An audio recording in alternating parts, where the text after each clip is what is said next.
कन्हैया अकेलो ही पर्वत को साधे हैं। तो मैया यशोदा ने सारे ग्वाल वालों से कहा कि सुनो, अगर तुम सब पर्वत को नेको नेक सारो दे दियो तो जो पर्वत सद जाइए। मेरो कन्हैया बिना खाए पिए पर्वत को साधे है और मेरो 1200 तो लाला है, तो तुम सब निक निक सारा दे दो।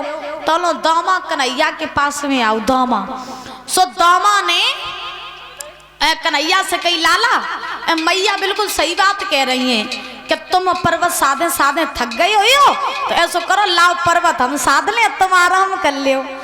तो भगवान कन्हैया बोले तू भैया पर्वत साध लिए। सो दामा ने कही कही हमें खाओ।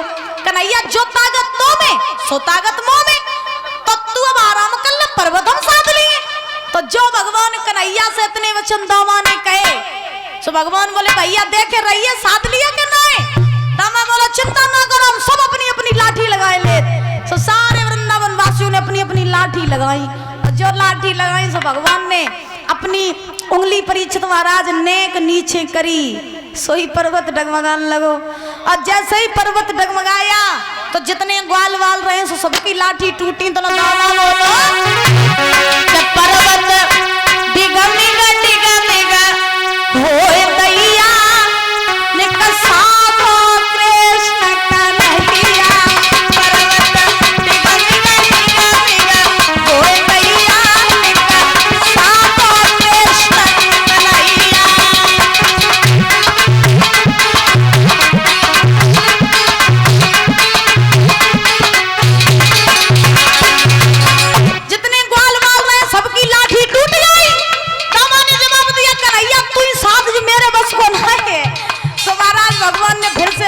को लगा लिया। मैया साधे बाबा साधे मैया, अब साध में बाहु मैया साधो कृष्ण कन्हैया दिगा दिगा दिगा दिगा हो मैया साधो कृष्ण कन्हैया।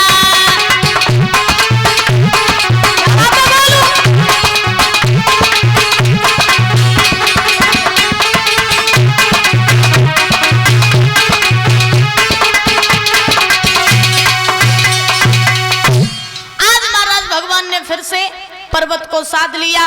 इधर जब सारे मेघ बरसते बरसते थक गए, थक करके इंद्र के पास में पहुंचे, जवाब दिया प्रभु मैंने वृंदावन पर बहुत वर्षा की, लेकिन वृंदावन में मैंने देखा कि वहां तो धूल उड़ रही है, वृंदावन का मैंने कुछ नहीं बिगाड़ पाया, मेरे बस से बाहर है, आप ही देखो अपनी माया।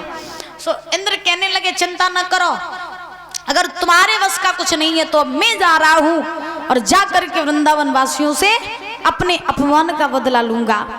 तो आज इंद्र चल करके वहीं पहुंचे जहां भगवान पर्वत को साधे हुए थे। इंद्र नहीं समझ पाया कि ये भगवान है, इंद्र जानता था कि ये छोटा बालक है, क्योंकि इंद्र को इतना अभिमान ही था। तो इंद्र भगवान को नहीं पहचान पाया। आज भगवान कन्हैया में और इंद्र में युद्ध होने लगा। जब युद्ध हुआ तो उसी समय भगवान ने अपना चतुर्भुजी रूप जब इंद्र को दिखाया, सो इंद्र समझ गया कि ये तो श्री हरि नारायण है, मैंने इनसे युद्ध करके बहुत बड़ी गलती कर दी। उसी समय इंद्र चरणों में गिर पड़ा, जवाब दिया प्रभु मुझे क्षमा कर दीजिए, मैंने आपको पहचान नहीं पाया, आज के बाद ऐसी गलती कभी नहीं होगी, आपने मेरा अभिमान दूर कर दिया। मैं तो अपने अभिमान में आ करके अपने आप को भगवान समझ बैठा था, इसलिए प्रभु मुझे क्षमा कर दीजिए। आज इंद्र भगवान से क्षमा मांग करके आज वहां से चला गया। इधर भगवान ने 7वें दिन पर्वत को वहीं रख करके सारे वृंदावन वासियों को साथ लिया, साथ लेकर के वृंदावन में आए। जब भगवान वृंदावन में आए तो माँ यशोदा ने भगवान कन्हैया के खाने के लिए 56 प्रकार के व्यंजन बनाए। अब यहाँ सोचने वाली बात यह है कि मैया ने 56 प्रकार के भोजन काय को बनाए।